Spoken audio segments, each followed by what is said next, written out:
What's up guys, it's Will back again, and today I'm here to explain and analyze Unsane, the most recent Steven Soderbergh film starring Claire Foy as Sawyer Valentini, a businesswoman who's involuntarily committed to a mental institution and desperately tries to escape after she supposedly needs rehabilitation. I'm obviously going to get into massive spoilers in this video, so if you haven't seen Unsane yet and you don't want anything spoiled for you, come back after you've seen it so we can discuss the film. But with that said, let's go ahead and get into my theory. So let me just start by saying that I'm actually pretty surprised by how many people are reading this film a certain way. The vast majority of reviews and even general commentary of the film seem to have accepted the position that everything Sawyer experiences is true and it should all be taken at face value.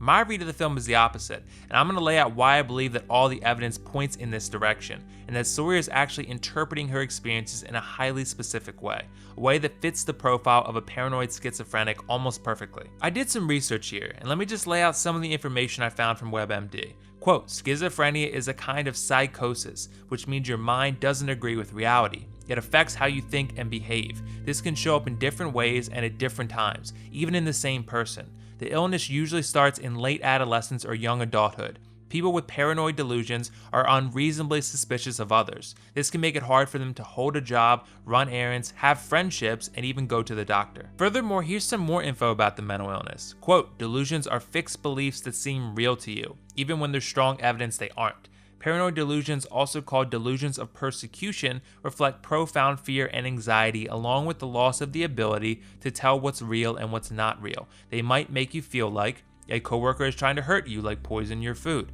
Your spouse or partner is cheating on you. The government is spying on you. People in your neighborhood are plotting to harass you. These beliefs can cause trouble in your relationships. And if you think that strangers are going to hurt you, you may feel like staying inside or being alone. Now, Sawyer to me fits almost every single one of these descriptions. She has trouble making friends as she repeatedly brings up how she's alone and doesn't have anyone around her to keep her company, most of the time by her own doing. She's incredibly suspicious of almost everyone she interacts with, which we're led to believe is because of her stalker, and possibly even PTSD she's experienced from constant stalking and harassment from David. She constantly feels like people are trying to harm her in some way. She feels that way with the doctors and the hospital staff, and even several of the patients within the hospital itself that she interacts with daily. Sawyer is constantly in a state of hyperparanoia about everything that surrounds her, and she believes that this hospital has involuntarily held her against her will because she is a paranoid schizophrenic that has created a vast conspiracy in her own head from her own hallucinations and delusions of persecution, which is literally right out of the symptoms on the WebMD page. I'm going to go into some specific evidence that backs me up on this theory, but I think we should start broad here. The reason I want to start broadly is because it's important that we first identify what signs the film itself is sending our way, what signals it is giving off in a broad fashion. I think Unsane reminds me a lot of the 2000 film Requiem for a Dream. If you don't remember Requiem for a Dream, it's a film that's told almost exclusively from the perspective of drug addicts. We see how they interpret the world, how drugs control their lives and make them act in ways that all revolve around getting their fix in the pursuit of numbing pain and even feeling good and high self-worth. The whole film revolves around illustrating how drug addicts' lives feel frantic and dark, and how their lifestyles are incredibly destructive. Now, when we look at Unsane, I see something very similar going on. I see a story that's told from the perspective of a paranoid schizophrenic that is experiencing delusions of persecution that manifest themselves into what the viewer sees on screen. I think there's actually some small part of Sawyer that actually realizes this, and there's a line in the trailer and even the film itself where she explains how she sees David all the time and how she knows it's, quote, my imagination, but I'm alone in a strange city and I never feel safe. This is sign number one right here, that Sawyer is not of stable mind. She's openly admitted to hallucinations that manifest themselves in the form of David, and this overwhelming sense of paranoia and hypersuspicion controls her life. I'm not a doctor, but I think most of us can look at Sawyer's body language and tell that this is not simply a case of someone experiencing trauma because of a stalker. Her mannerisms and body language do not indicate a stable mind. I chalk this up in part to Claire Foy's excellent performance, and also in part to just who the character of Sawyer herself is. It's important to note how she consistently indicates that the validity of her experiences can be questioned due to the pattern of her behavior. I think one of the most telling scenes is in the beginning of the film, when Sawyer schedules a meetup with the dude she met on a dating app. It's important to note that Sawyer very quickly lays out the ground rules for the rest of the evening. She explains to this man that he will not call her again, he will not contact her again, and they'll hook up tonight and that will be it. I'm sure there are lots of people out there that enjoy one-night stands. But in this scene, we can clearly see that Sawyer is not interested in any sort of friendship or relationship whatsoever. And this is odd behavior coming from someone who made remarks about how alone and even scared she was. But it gets even worse when Sawyer gets back to the apartment with this guy, and she's very into this casual hookup until one moment she just loses it and sprints off to the bathroom where she locks herself in. The guy ends up leaving because he's so confused. But the logical insinuation here is that Sawyer hallucinated this guy as David, and then she freaked out, ran to the bathroom to hide, and locked the door. I think this is highly unusual behavior, even for someone who's experienced a crazy stalker. Here's another scene I want to point out. In the early stages of the film, when Sawyer is first admitted to the mental institution, she comes into contact with Juno Temple's character, patient Violet. Violet calls her by the name of Allison and asks her if she had her baby yet. Now this is super crucial information, because I think most audiences at this point are going to wonder who's actually crazy here, Violet or Sawyer. But remember that this story is told from Sawyer's point of view, so from Sawyer's perspective, Violet is clearly the crazy one here, but the true answer may lie somewhere in between. This question honestly makes me wonder if Violet knows Sawyer, and whether or not Sawyer has been admitted here before, and whether Allison is her real name or not. It's very possible Sawyer has the occasional outbreak of split personality or DID as well, where she either becomes Sawyer or Allison based upon the circumstance. Dr. Henry Nasrallah from Everyday Health points out that finding a schizophrenic patient with DID is in fact very rare, but it is possible. I really don't understand why this line from Violet would be written into the film if it didn't have a significant purpose. It's just too much of a head scratcher. And I also look at the poster for the film, and to me this clearly is illustrating a patient with two different personalities.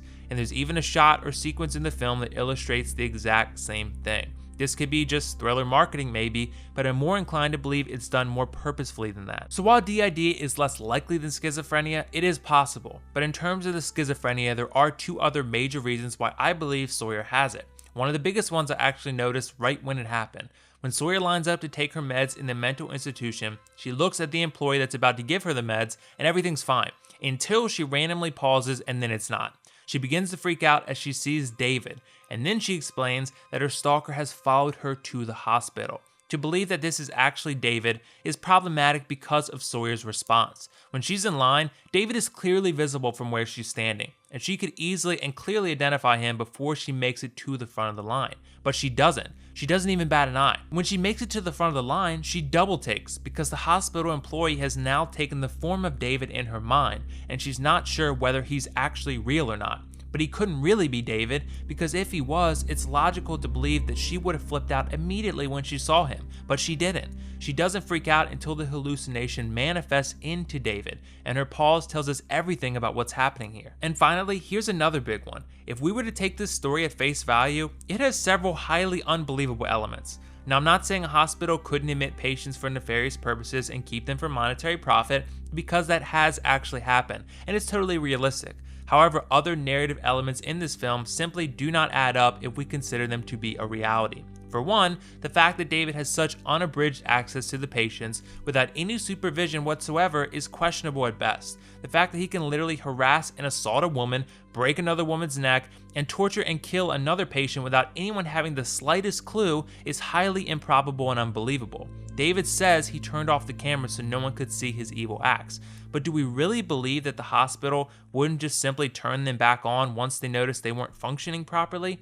Also, how does supposedly a new employee like David have such vast access to everything in the hospital without any supervision whatsoever? If all this is actually real, then this movie is way more flawed than I initially believed because of the logic jumps you have to make for this conflict to add up and make sense. Sawyer also mentions that she filed a restraining order against David, and the hospital responds by stating that they did a thorough background check. It would be highly improbable for them to not know that Sawyer had a restraining order filed against David after she met with hospital management and doctors, explaining that she had in fact filed that restraining order, and David followed her to the hospital. This is easy to verify as true or false, and maybe you could argue it was simply negligence on the part of the hospital, but if so, it just makes this story that much more improbable. Finally, let's discuss the final scene of the film. Sawyer's in the restaurant with her co-worker, and she grabs her knife and walks over to a man that she believes to be David. Considering we just watched her kill David moments before, this is impossible obviously, and this is just another hallucination.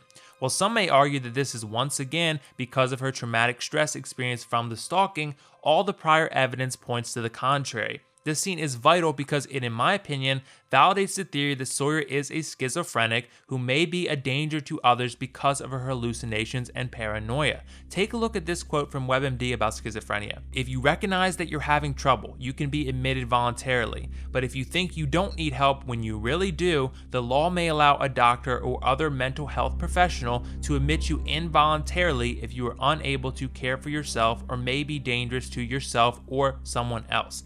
The fact that in Sawyer's mind David is dead, yet he still leads her to react violently to her surroundings and others here is problematic, and more than likely the reason she was admitted to the hospital in the first place. This scene attempts to drive home the point that from the perspective of a schizophrenic, the battle never ends, the paranoia never dies, and no matter how hard you try to live a normal life, you're going to have to cope with things the vast majority of us will never quite understand. So in conclusion, I find Unsane to be a very compelling look at a unique story told from the perspective of a schizophrenic patient. Similarly to how Requiem for a Dream told a story from the perspective of drug addicts, Unsane puts us in the shoes of a schizophrenic and allows us a front row seat into their reality, which is vastly unsettling and uncomfortable for most of us. It makes for great thriller content, and it also works as a film that makes you think long after the credits roll. If you have a different take on the film, make sure to let me know in the comments below. I'm open to different interpretations, so obviously let's discuss it. Either way, this is WillFoxification signing off. See you in the next review.